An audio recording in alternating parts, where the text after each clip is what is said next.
Yo, guys, welcome back again today. Today, we're going to be talking about Jesse Owens. Jesse Cleveland Owens was born in Oakville, Alabama on September 12th, 1913. Born into extreme poverty to a family of sharecroppers, Owens thought that this was life for everyone. This is the only life Owens knew, and he shared his life with 10 of his brothers and sisters. Being only 2 generations removed from slavery, he would be part of poor African Americans in the South. His father tried to provide a living for his family, but still, this was not enough. Growing up in a shack, even going days without food, Owens would push on.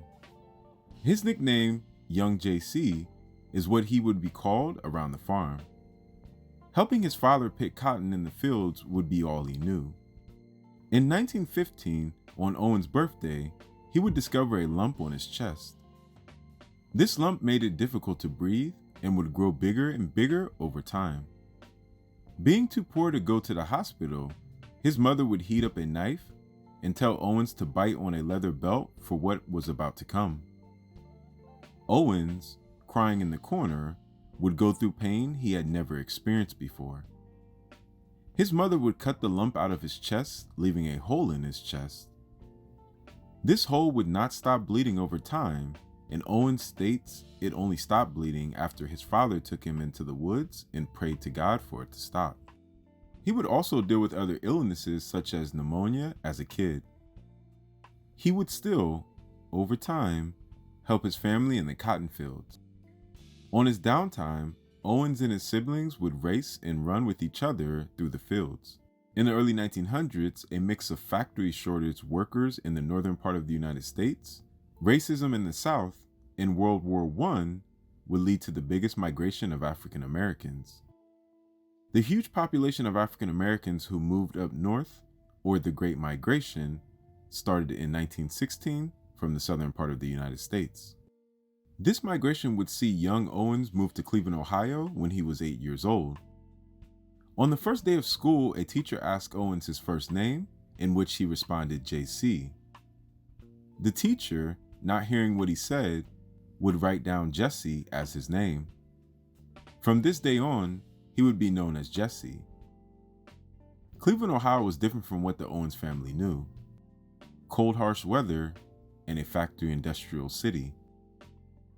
His father Henry and some of his siblings took on low-paying factory jobs while Owens worked odd jobs. From a freight car loader, working at a grocery store, a shoe repairer, Owens did it all. He would soon want to open a shoe store, but his path would soon change. During school, his gym teacher, Charles Riley, would notice his potential to run. Charles would go on to train the lanky slim boy. Owens would train in the morning instead of after school due to him needing to work. Owens would be a good listener and follow all the teachings of Charles Riley. He had so much potential that Charles volunteered to be his travel coach. In 1928, he would start to have feelings for Ruth Solomon. She would eventually become his wife. Unfortunately, the 1930s would not be kind to him. The Great Depression would arrive and he would lose his job.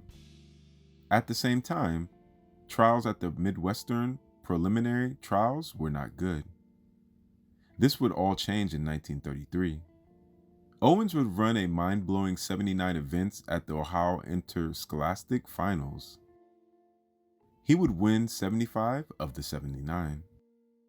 He would eventually go to Chicago for a national championship and tied the world record for the 100-yard dash as a high schooler. This would become such a big deal, he would become an instant star in the world. Offers from many universities around the United States would come in. Owens would choose the Ohio State University, located in Columbus, Ohio. This was due to him wanting to be close to his family and help to support them. Ohio State did not offer him a scholarship, but allowed him to work with the only coach who worked with black kids, Larry Snyder. Owens would also work for $100 a month as a night elevator operator at the Ohio House of Representatives. During his time at Ohio State, he would not be allowed to live on campus with the white athletes. He also had to eat at the blacks only section of the restaurants when he traveled. Owens would constantly be separated and had to find hotels that would accept black people. On May 25, 1935, the Big Ten track and field meet would take place. Larry Snyder told Owens to take the day off due to a back injury, but Owens still ran. On that day, as a freshman, Owens would tie a world record and set 3 new ones. He would set a long jump record that would not be broke for 25 years by 6 inches and dominated the 100 yards, 220 yards, and 220 yards hurdles as well. In 1936, Owens would travel to the World Olympics in Germany. Just a couple of years earlier, the International Olympic Committee agreed to have the Games in Germany. 2 years later, the country of Germany was took over by Adolf Hitler. Hitler wanted to use the Olympics to prove the Aryan white race was superior to all other humans.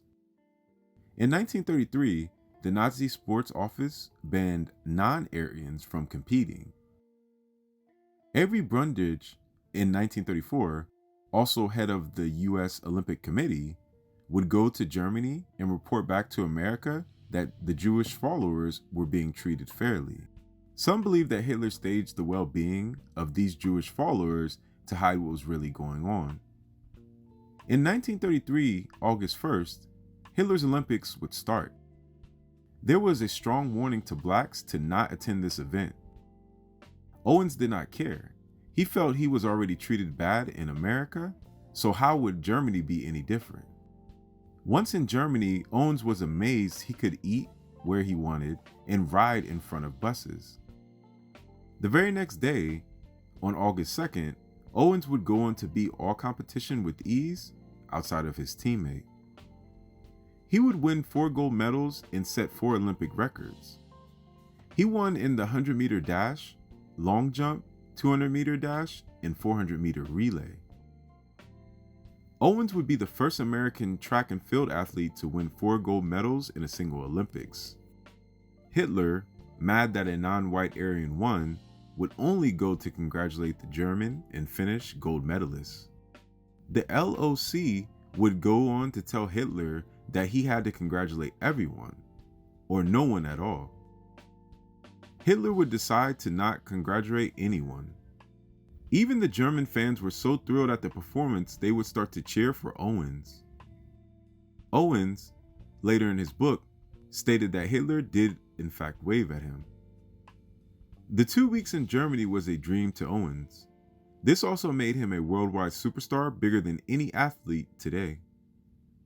No one would break this 4 gold medal record in the world for 48 years. Owens would win medals for America, a country in which still did not even respect him. Back home in Ohio, September 12th would and is designated Jesse Owens Day in honor of the runner. He is also known as the Buckeye Bullet for attending the Ohio State University. Unfortunately, Avery Brundage would get greedy and take advantage of Owens. He would send the team all throughout Europe running for the American Olympic Council. The team and Owens would not receive money, and many times Owens had to ask to borrow money or food, and even went hungry many times. The lack of money even led the team to sleeping in an aircraft hangar one night. Losing 11 pounds in Europe, Owens would put down slower times than when he was even a teenager. Going from country to country, while offers for thousands of dollars were coming in for him to be on the radio shows back in America, he would return home in 1936.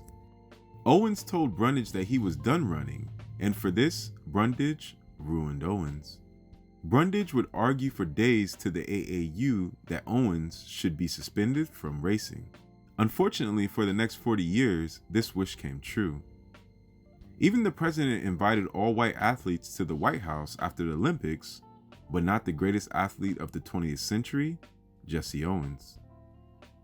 Owens would marry his wife, Ruth Solomon, in 1935.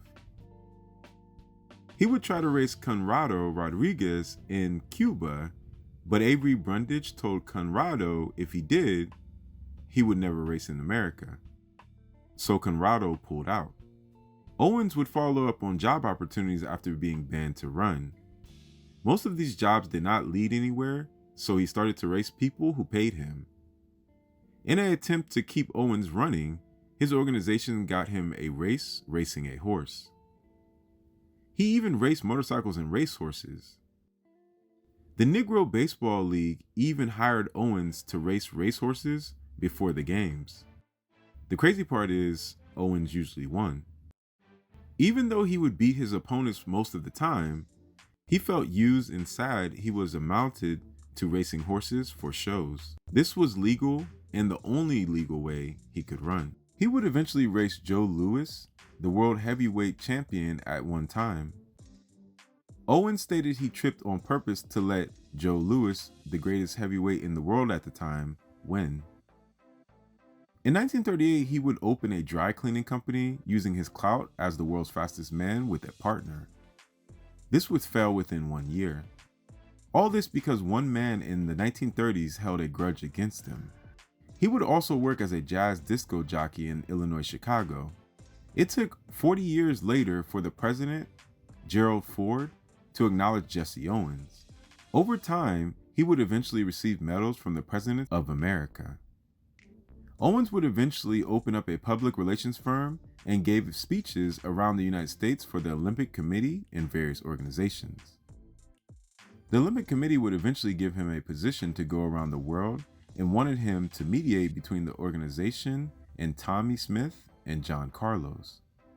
Tommy Smith and John Carlos are known for putting up the Black Power fist in the 1968 Olympics. Owens being a conservative and seeing the world different, while Smith and Carlos younger and a part of the Black Power generation, there was a collide. A lot of African Americans back in America would not agree with Owens' conservative older ways. In 1976, Jesse Owens received recognition for his achievements. That year, President Gerald Ford awarded Owens the Medal of Freedom. And in 1980, March 31st, Owens would pass away from being a smoker and having lung cancer. So yo guys, today we learned about Jesse Owens. A lot of people would say that he is the best athlete of the 20th century. I'm also from Ohio as well, so I definitely know about Jesse Owens. I grew up learning about Jesse Owens. And so today we have told his story. He's went to the Ohio State University. And as you guys know, Ohio State University is really a big deal in Ohio, and Jesse Owens is known around Ohio as well. Please check out my NFT collection, digital art, collectible art called Diaspora. The link is down there in the description. Like and subscribe. Add me on all social medias. Make sure you turn on the bell notification too so you can get all my videos. Add me on all social medias, which is Afric Network, which is Instagram, Twitter, SoundCloud, TikTok, Facebook, Instagram. Each one teach one. Always love each other. Always learn from each other. And yo guys, until next time, keep running. Peace. One love.